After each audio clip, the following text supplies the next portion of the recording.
നമസ്കാരം. അധ്യാപക ലോകത്തെ പുതിയ വിശേഷങ്ങളുമായി ചോക്ക് ഡ്രീംസിലേക്ക് ഏവർക്കും സ്വാഗതം.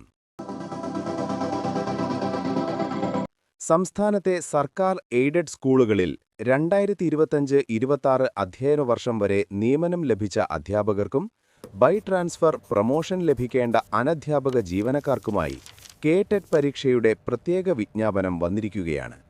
സർവീസിലുള്ളവർക്ക് കേടെറ്റ് യോഗ്യത നേടാനുള്ള ഈ സുവർണാവസരം എങ്ങനെ പ്രയോജനപ്പെടുത്താമെന്ന് നമുക്ക് നോക്കാം. രജിസ്ട്രേഷൻ മുതൽ ഫീസ് അടയ്ക്കുന്നതുവരെയുള്ള ഓരോ ഘട്ടങ്ങളും ഒരു കാര്യം പോലും വിട്ടുപോകാതെ സ്റ്റെപ്പ് ബൈ സ്റ്റെപ്പായി ഈ വീഡിയോയിലൂടെ നമ്മൾ പരിചയപ്പെടാൻ പോകുകയാണ്.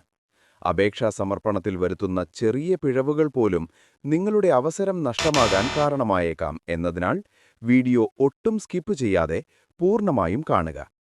പ്രധാന തീയതികളും വെബ്സൈറ്റും. ആദ്യമായി നമ്മൾ സന്ദർശിക്കേണ്ടത് പരീക്ഷാഭവന്റെ ഔദ്യോഗിക വെബ്സൈറ്റായ ketet.kerala.gov.in ആണ്. ഓർത്തുവെക്കേണ്ട പ്രധാന തീയതികൾ ഇവയാണ്. ഓൺലൈൻ രജിസ്ട്രേഷൻ ആരംഭിക്കുന്നത് 2026 ഫെബ്രുവരി 26-നാണ്. ഓൺലൈനായി അപേക്ഷിക്കുന്നതിനും ഫീസ് അടയ്ക്കുന്നതിനുമുള്ള അവസാന തീയതി 2026 മാർച്ച് 7-ആണ്. അപേക്ഷയുടെ ഫൈനൽ പ്രിന്റൌട്ട് എടുക്കുന്നതിനായി 2026 മാർച്ച് 13 വരെ സമയം ലഭിക്കുന്നതാണ്. പരീക്ഷാ തീയതികൾ പിന്നീട് ഔദ്യോഗികമായി അറിയിക്കുന്നതായിരിക്കും. അപേക്ഷാ ഫീസും യോഗ്യതയും. സർവീസിലുള്ളവർക്കായി നടത്തുന്ന ഈ പ്രത്യേക പരീക്ഷയുടെ ഫീസ് നിരക്കുകൾ താഴെ പറയുന്നവയാണ്.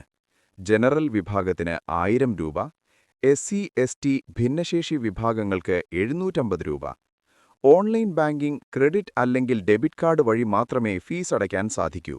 ഒരിക്കൽ അടച്ച ഫീസ് യാതൊരു കാരണവശാലും തിരികെ ലഭിക്കുന്നതല്ല.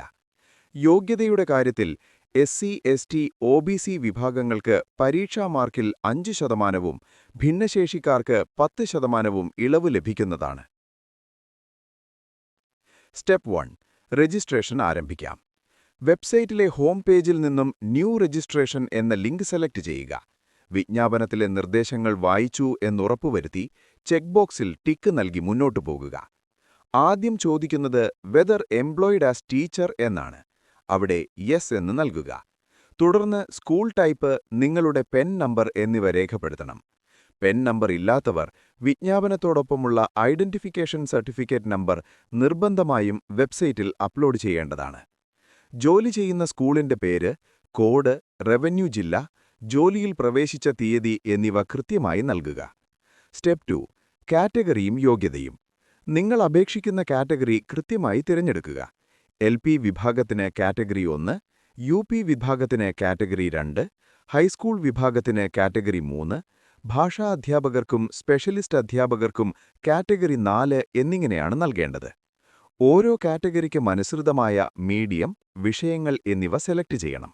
തുടർന്ന് നിങ്ങളുടെ വിദ്യാഭ്യാസ യോഗ്യതകൾ, അതായത് ബിരുദം, TTC അല്ലെങ്കിൽ BEdന്റെ രജിസ്റ്റർ നമ്പർ, യൂണിവേഴ്സിറ്റി, പാസായ വർഷം, മാർക്ക് ശതമാനം എന്നിവ തെറ്റുകൂടാതെ ടൈപ്പ് ചെയ്യുക. സ്റ്റെപ്പ് 3. വ്യക്തിഗത വിവരങ്ങളും ഫോട്ടോയും.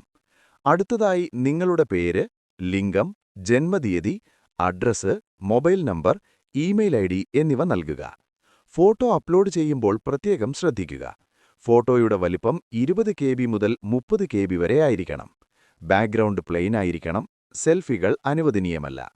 പുതിയ നിർദ്ദേശപ്രകാരം ഫോട്ടോയിൽ പേരോ എടുത്ത തീയതിയോ രേഖപ്പെടുത്തേണ്ടതില്ല. തുടർന്ന് പരീക്ഷാ ഹാളിൽ ഹാജരാക്കാൻ പോകുന്ന തിരിച്ചറിയൽ രേഖ, ഉദാഹരണം Aadhaar, driving licence, voter ID തിരഞ്ഞെടുത്ത് അതിന്റെ നമ്പർ രേഖപ്പെടുത്തുക. Step 4. Save and final confirmation. എല്ലാ വിവരങ്ങളും നൽകിക്കഴിഞ്ഞാൽ സേവ് ബട്ടൺ ക്ലിക്ക് ചെയ്യുക. ഇപ്പോൾ നിങ്ങളുടെ അപേക്ഷയുടെ പ്രിവ്യൂ കാണാം. വിവരങ്ങൾ ഓരോന്നും ഒരിക്കൽ കൂടി പരിശോധിച്ച് തെറ്റുകളില്ല എന്നുറപ്പുവരുത്തുക. തിരുത്തലുകൾ ഉണ്ടെങ്കിൽ എഡിറ്റ് ആപ്ലിക്കേഷൻ ക്ലിക്ക് ചെയ്ത് മാറ്റം വരുത്താം. എല്ലാം ശരിയാണെങ്കിൽ മാത്രം ഫൈനൽ കൺഫർമേഷൻ നൽകുക. ഇതിനുശേഷം പിന്നീട് യാതൊരുവിധ തിരുത്തലുകളും അനുവദനീയമല്ല എന്ന കാര്യം പ്രത്യേകം ഓർക്കുക. സ്റ്റെപ്പ് 5. ഫീസ് അടയ്ക്കലും പ്രിന്റൌട്ടും. ഫൈനൽ കൺഫർമേഷൻ കഴിഞ്ഞാൽ ലഭിക്കുന്ന ആപ്ലിക്കേഷൻ നമ്പറും ID-യും കുറിച്ചുവെക്കുക. തുടർന്ന് പ്രൊസീഡ് ഫോർ പേയ്മെന്റ് വഴി ഫീസ് അടയ്ക്കാം. ഫീസ് അടച്ചു കഴിഞ്ഞാൽ അപേക്ഷയുടെ ഫൈനൽ പ്രിന്റൌട്ട് എടുത്ത് സൂക്ഷിക്കുക. ഈ പ്രിന്റൌട്ടോ സർട്ടിഫിക്കറ്റുകളുടെ പകർപ്പോ പരീക്ഷാഭവനിലേക്ക് അയച്ചു കൊടുക്കേണ്ടതില്ല. ഹാൾ ടിക്കറ്റ് ഡൗൺലോഡ് ചെയ്യാനും സർട്ടിഫിക്കറ്റ് കൈപ്പറ്റാനും ഈ ആപ്ലിക്കേഷൻ നമ്പറും ഐഡിയും ആവശ്യമാണ്. പരീക്ഷാ ഹാൾ നിർദ്ദേശങ്ങൾ. പരീക്ഷാ സമയത്ത് നിങ്ങൾ അപേക്ഷയിൽ നൽകിയ ഒറിജിനൽ തിരിച്ചറിയൽ രേഖയും ഹാൾ ടിക്കറ്റും നിർബന്ധമാണ്. പരീക്ഷയ്ക്ക് നെഗറ്റീവ് മാർക്ക് ഉണ്ടായിരിക്കില്ല. ഉത്തരം രേഖപ്പെടുത്താൻ നീല അല്ലെങ്കിൽ കറുത്ത ബോൾ പോയിന്റ് പേന മാത്രം ഉപയോഗിക്കുക. OMR ഷീറ്റിൽ റോൾ നമ്പറും ക്വസ്റ്റ്യൻ സെറ്റ് കോഡും തെറ്റാതെ ബബിൾ ചെയ്യാൻ ശ്രദ്ധിക്കുക. അല്ലാത്തപക്ഷം മൂല്യനിർണ്ണയം നടത്തുന്നതല്ല. സർവീസിലുള്ള എല്ലാ അധ്യാപകർക്കും അനധ്യാപകർക്കും ഈ വീഡിയോ ഉപകാരപ്പെടുമെന്ന് കരുതുന്നു. അപേക്ഷിക്കാൻ വൈകരുത്. അവസാന നിമിഷത്തെ തിരക്കൊഴിവാക്കാൻ ഇപ്പോൾ തന്നെ അപേക്ഷ പൂർത്തിയാക്കുക. സംശയങ്ങളുണ്ടെങ്കിൽ താഴെ കമന്റ് ബോക്സിൽ ചോദിക്കാവുന്നതാണ്. ഇതുപോലുള്ള കൂടുതൽ വിദ്യാഭ്യാസ വിശേഷങ്ങൾക്കും കേടെറ്റ് LP UP പരീക്ഷകളുമായി ബന്ധപ്പെട്ട ക്ലാസുകൾക്കും ചോക്ക് ഡ്രീംസ് സബ്സ്ക്രൈബ് ചെയ്യുക. നന്ദി.